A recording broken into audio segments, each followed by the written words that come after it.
Vous écoutez Demain au féminin, un podcast réalisé par les jeunes du Rooftop 1625.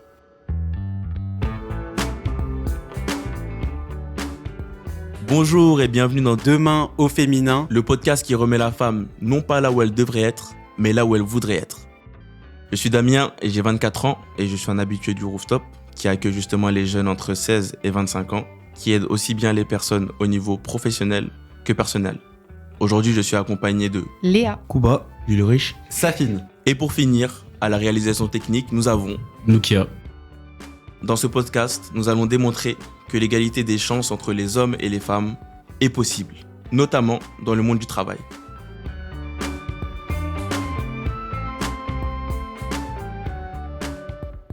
Léa, vous entendez souvent des stéréotypes comme les filles en rose, les garçons en bleu.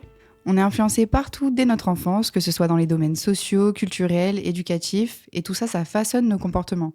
On le retrouve dans nos jouets, nos vêtements, même les activités qu'on faisait quand on était plus jeune, et même nos émotions. Vous avez déjà entendu la phrase « Quand un bébé pleure, la fille a peur, mais le garçon est en colère ». Et tous ces clichés, ils sont renforcés par les publicités qu'on peut voir un peu partout, que ce soit à la télé ou même les panneaux publicitaires. Et tout ça, ça a des conséquences. Ça impacte notre confiance en soi pour tout simplement prendre la parole, par exemple, dans une réunion au milieu d'hommes, que ce soit au niveau des inégalités au travail, c'est-à-dire qu'on ne va pas forcément se diriger vers des métiers dits d'hommes, ou même dans les rôles familiaux qui sont souvent attribués selon nos genres. Moi, j'ai un contre-exemple à ça, c'est ma grande sœur, Céline. Du coup, ma grande sœur, depuis qu'elle est jeune, déjà, elle est super sportive, elle a toujours été comme ça. Elle s'est dirigée vers des métiers, du coup, très souvent dits d'hommes, comme par exemple, elle a été militaire dans l'armée de terre. Elle a été skiman, donc c'est les personnes qui s'occupent de vendre et régler vos skis quand vous partez au ski. Et maintenant, elle va être conductrice de déneigeuse, donc vraiment que des métiers qui sont attribués le plus souvent aux hommes. Et tout ça, en fait, ça a été surtout influencé par son père, qui lui était très sportif et il faisait pas vraiment de différence entre elle et ses frères. Et pour changer tout ça, moi, je pense que ça passe par l'éducation. Déjà, notre éducation, elle est faite par nos parents, l'école, mais aussi l'environnement. Donc, nos parents, je pense que dans l'éducation, ils pourraient faire en sorte que les jouets qu'ils nous donnent ou les vêtements qu'ils nous achètent ou même les activités auxquelles ils nous inscrivent ne soient pas selon notre genre, mais bien selon nos goûts.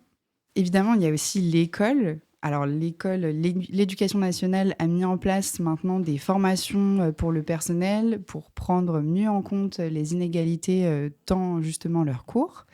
Il y a des préventions sur le harcèlement sexiste.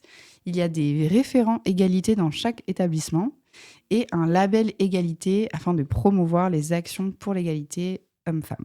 Pour moi, je pense que via tous ces traits-là, le but, c'est de déconstruire ces rôles traditionnels pour que chaque individu, peu importe son genre, puisse s'épanouir comme il le souhaite. Demain en féminin, Un podcast réalisé par les jeunes du Rooftop 1625.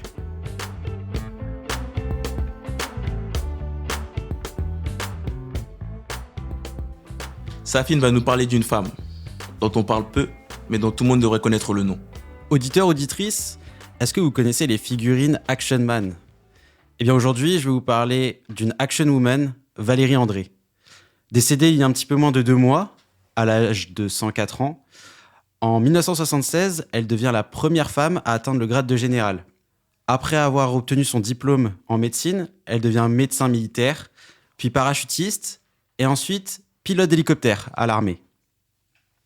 Ce qui est étonnant, c'est que même après sa reconversion dans le civil, elle est aussi une pionnière dans l'intégration des femmes dans l'armée en recevant plusieurs distinctions, comme la Légion d'honneur par exemple. De temps en temps, on me disait, mais en fait, tu passes pas général, parce que ça se murmurait, hein. Et ça s'est fait très progressivement. Et puis, parmi les messieurs, on tombait de temps en temps sur des opposants. C'est malheureux, mais c'est dans tous les domaines, ça a été comme ça. L'émancipation des femmes a été quelque chose de très progressif et difficile. Mais l'armée de l'air en particulier, c'était devenu ma famille. Aujourd'hui, on constate dans l'armée de nombreuses évolutions. Comparé aux autres armées, on a en effet le taux de féminisation le plus élevé au monde. Je pense que vous, auditeurs, avez déjà pu voir ou entendre à la télévision des campagnes de recrutement visant à détruire des stéréotypes de genre. Je viens de vous parler d'une femme du passé et on pourrait peut-être parler d'une femme d'aujourd'hui.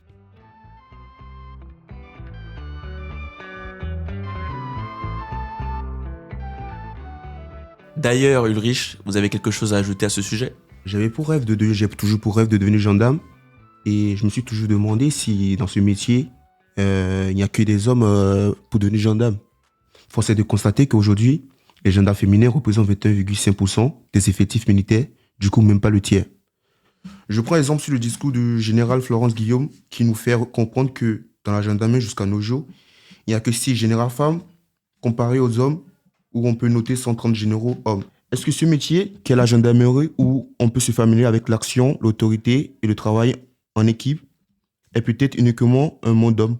Écoutons un extrait du général Guillaume qui nous en dit plus, au micro de France Info. Au fil des affectations, bien évidemment, on prend de l'assurance, on se rend compte que finalement, mais non, en fait, c'est pas un monde d'hommes. En réalité, c'est un milieu où il y a, c'est un milieu d'autorité, c'est un milieu de décision, donc il peut avoir une image normative un peu plus masculine, mais en réalité, c'est pas un monde d'hommes. Et c'est pour ça qu'au fur et à mesure, on prend de l'assurance et on se rend compte que non, ce monde-là, c'est un monde qu'on a à composer ensemble. Demain en féminin.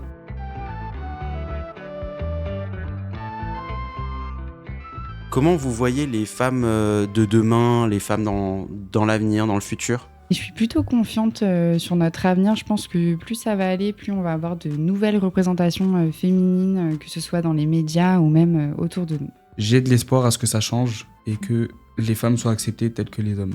Moi, en tant que femme demain, je pense que tout est possible. Puisque si on continue à faire porter notre voix, je pense qu'on peut changer encore plein de points. Et moi, je suis plutôt optimiste pour l'avenir. Franchement, je vois justement un avenir, pas qui c'est glorieux, une évolution au niveau professionnel, au niveau social. Je pense que la femme, tout simplement, n'aura pas de problème à acquérir ses rêves, ses ambitions. Je pense que oui, on peut quand même au moins se permettre d'acquérir ses rêves.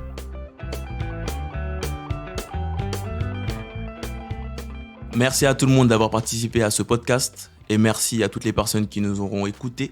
Je lui dis aussi merci pour le réalisateur Nkar. Merci infiniment. Je le dis aussi merci à mes collègues. N'hésitez pas à nous retrouver au Rooftop 1625 si vous avez d'autres questions sur ce sujet ou bien même des questions de santé, de formation, de recherche de travail. Nous serons là pour vous accueillir avec plaisir. Et n'oubliez pas que la place de la femme devrait être là où elle voudrait être.